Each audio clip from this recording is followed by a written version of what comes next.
welcome Carmen Cruz, who serves as the Financial Education Program Analyst in the Financial Education section of the Consumer Financial Protection Bureau. She leads or co-leads the Consumer Education's language access work and is part of the Financial Education Outreach Team, specializing in outreach to multilingual, LEP, and Native communities. She shares CFPB resources that help consumers make informed financial decisions. She is excited to be part of a team that makes sure this information is available in more than 8 languages. And Carmen transferred to the Bureau from the FDIC. And prior to that, she has over 20 years in the banking and financial industry. And as Carmen mentioned, joining us on the call today is Roxana Barillas, who is with the Bureau as well, with the Office of Intergovernmental Affairs, where she manages the Bureau's relations with state and local executives and is a member of the Bureau's Language Access Task Force. I want to thank you all for having us here today. We are excited about sharing our work. We are very passionate about serving the LEP community, the limited English proficient community. So anytime we can partner and share and learn from each other is something that we take great pride in at the Bureau. So thank you for having us. So as in all presentations with the government, I have to put this disclaimer out that this presentation is being made on behalf of the CFPB. However, it does not constitute legal interpretation, guidance, or advice. Anything that I say is the opinion of my own and not of the Bureau's. And that covers my colleague Roxana as well. So we'll move on. So at the CFPB, we are very excited about doing LEP work, and there is an executive order 13166 about improving language access. And so at the CFPB, we choose to be in line with that executive order. We have done a lot of projects and a lot of work in the LEP space. We have created a language access plan way back in 2014, and that just examines the language resources and the tools provided by the Bureau. We determine the needs of the consumers, and we developed a plan and a system to implemented it to ensure that the LEP consumers have meaningful and equitable access to CFPB resources. Financial education is conducted. We conducted an analysis and market research to better do that this past year and a half. And also it will help us develop more strategies to strengthen the Bureau's outreach and education and how we communicate with them. So what we did was we did a study of both qualitative and quantitative outreach efforts to understand the federal agency's efforts. So we did in-depth interviews with practitioners and intermediaries, and they provided direct and indirect assistance on financial matters. They currently provide direct and indirect assistance on financial matters to LEP consumers. So we did about 12 different interviews with them. And then we did focus groups. We did our focus groups with 6 different languages: Arabic, Chinese, Haitian Creole, Korean, Tagalog, and Vietnamese LEP consumers. So these consumers had a special criteria. We asked that they be LEP. We also asked that we spoke with elderly, men, women, professional, stay-at-home people. We did a little bit of a variety of who we were going to interview on this. And then lastly, we did some usability testing. And when I say some usability testing, I mean lots of usability testing. I mean lots of usability testing and more usability testing. And we did that in the 6 different languages. And that's how we updated our in-language resources after we did all this usability testing and heard from the consumers. And we found out 4 different things. And so I'll kind of talk to you about those 4 things. So the first thing that we found out is that generally LEP consumers didn't even know about the CFPB, and they're still going to their personal communities, they're going to their churches, their synagogues, their places of worship. They are going to different online resources. They also are going to different online engines to find out different resources. So that was the one thing that we took away, that, they just don't know about CFPB website, and it wasn't in large volumes that they knew about it. And they really knew about minimal complaints and our complaint system. And the other thing we found out is that they are not immediately inclined to trust us, and because we're a government agency. And the trust level was a little different in that, maybe not that they didn't trust us to basically like not that they thought they were going to get arrested or anything like that, but more the trust level was, is it going to get done, or how long it's going to take to get done. So those were the different things, the different types of trust that we found with them as well. The second thing we found was that the practitioners and intermediaries that provide assistance have long-standing relationships. So these were the touch points. These were the places that they wanted to go and they wanted to hear from. And so we heard a lot about that. And the community partners that we currently have help bridge the gap, right, between us and the consumer. And so we realized that those partnerships are something that are worth strengthening and continuing, right? Because those are the people that they're going to. Our third thing that we found out was that they have, even though we had an extensive investment in the Spanish language resources, there were fewer resources in the other languages that we had. So reaching these other language groups required special attention, and they had diverse cultural literacy levels and minimal understanding of the US banking system. So we learned that there could be better alignment between our resources and what we offer and those that need to access those resources. They talked about just not making it just in their language, but making it to where they understood it and how we speak to them, right? It was very interesting what we learned, that, from the one of the Arabic participants said, they were surprised that we even were thinking about them, that we even bothered, because everything is in Spanish here in America, more often than not, right? So they were pleased to be participating in this study and learning more about them. And then the fourth thing that we learned was the design and the user experience for CFPB in language web pages can be improved to better cater to the content and the language preferences. Consumers noted that they would respond more favorably to the website if they were more culturally relevant, like if they seen images that look like themselves. They also were users that prefer to cross-reference that. And when we talk about a cross-reference, we talk about like a toggle.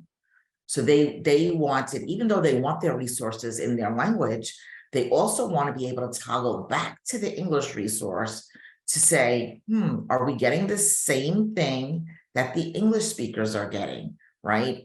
The other thing that they wanted to toggle for was for, let's just say if there was a family member that is helping them, that maybe the family member even though they speak their language, they may have been born here and English might be their go-to language. So that family member appreciates the English as well, so that they know how to translate that back and forth. So that was the fourth thing that we talked about. They also wanted to see videos. They wanted little snippets, like real quick things, like just like, I'm going to say this, like there are certain social media websites that have like these little videos, right? We shouldn't be saying the names of these places, but that, you can learn things on these. So that's kind of what they were looking for, like quick things and they also talked about mobile use. So a lot of them are using their mobiles. However, a lot of them still go home and get on a laptop and look at it as well. So that was important to them too, to have the ability to either have it on their phones or when they're at home, use their laptop. So we recognized there were some opportunities, and we decided that we were going to focus especially on Vietnamese, Chinese, and Korean language content in short term. We learned that they can detect when it's utilized translation of machine, and they weren't opposed to the machine translation. They were actually appreciative of any type of translation that they were receiving. We had them review our content. We had them review for grammar, cultural relevance, literacy. They definitely wanted language with less complex vocabulary. They wanted plain language so that they could understand it. We heard the phrase, "It sounds a little bit too deep," which translated, it was just like too intense, right? Like too legalese. So they definitely wanted something that they can relate to as they're reading the information. Again, they talked about they wanted videos, they wanted written copies of things that clearly conveyed. They also liked the frequently asked questions that we provided them. That was very relevant, but then they wanted it in language. So we also found out about marketing and outreach. We asked them what was the best way to get to them. They were really pushing like their social websites. They talked about grocery stores. They talked about like different ways that they can be reached, right? So they wanted us to kind of use the surround sound approach to ensure that diverse cultural context needs, technology preference over trusted messengers are covered. So they definitely wanted us to be using the technology of their choice, videos, mobile, website, all of that. So we learned about that.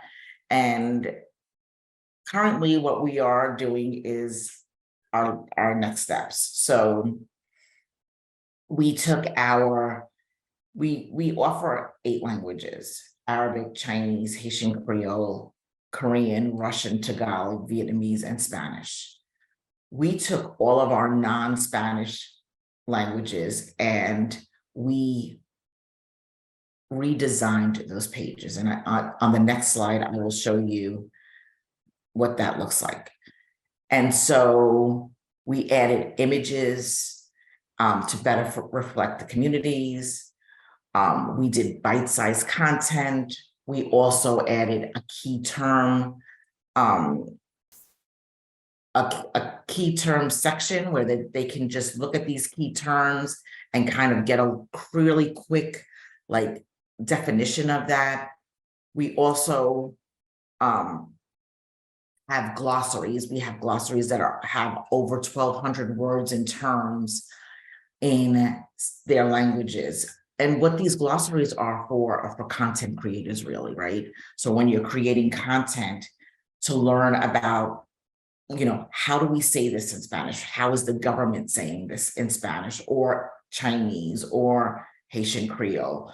And so that we're trying to, and we share it with, this is not guidance, but we share it with industry and we share it with consumers and practitioners, because we would really like, in a perfect world, for everybody that's creating content to use the same words and terms so people are not confused, right? So there's kind of a uniformed way of translations. So that was the goal in that. And we created those so quite some time ago, but every year we update them and add more words and more terms as we see the need for that.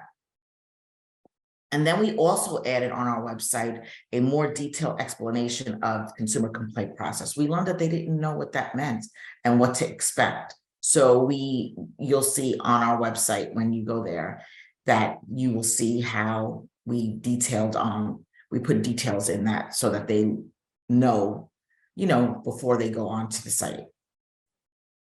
So here's our old site. If you're looking at the screen on the left, this is what it looked like. Very wordy. We put all of the blogs up there. We put, all of our information, and it was all good information, but it didn't resonate with people. They weren't really going to it. So to the right, you'll see how we updated that. This is the new website. And unfortunately, I don't have the English version of that, and you all probably don't speak Chinese. But if you go to our website, and I can drop it in the chat, you will see there's also a toggle button that you can toggle back and forth to English in whatever language you're in. This section down here where I'm circling, these are the key terms. And then each of these little, like this is auto loans, this will say mortgages, and as you click on them, it'll give you the resource, and then they can click in there and be taken to the resource. And also over here, you'll see that there are some resources for them as well. The glossaries will be put in there.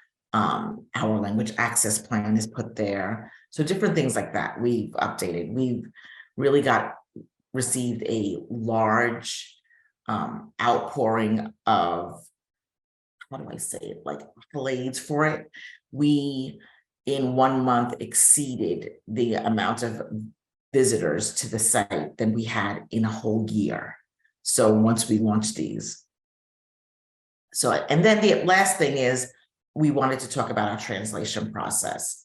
So how we at CFPB do our translation is we have vendors that do our translations, and the vendors, we at CFPB, our business owners will put the translation request in an intake form and submit it. And then we will send it over to the vendor for a quote. Then the vendor will come back with the quote. And obviously we will review the quote, approve it. And then once the translation is completed, it's sent back to the CFPB by the vendor. And then we use the Library of Congress to audit. Now, our vendors and the Library of Congress have a style guide in how we speak to our consumers, and they also have our glossaries. So they should be translating and using our glossaries for these words, and then the auditors should be making sure that the vendor is using these glossaries and the style guide. And then once they complete their audit, they send us back a track change to show us basically if the translation was good, what improvements, where we need to work. And then they also send a clean version, and then that's what gets published and pushed out to the consumers. Now, one thing that's not on this slide is the amount of pages they send dictates how long it takes for said translation to go through the whole translation process. So they basically have to plan in their projects how, when they're thinking about translation, how many weeks it'll take them to get this done. And that's the end of my presentation. I want to thank you for having us.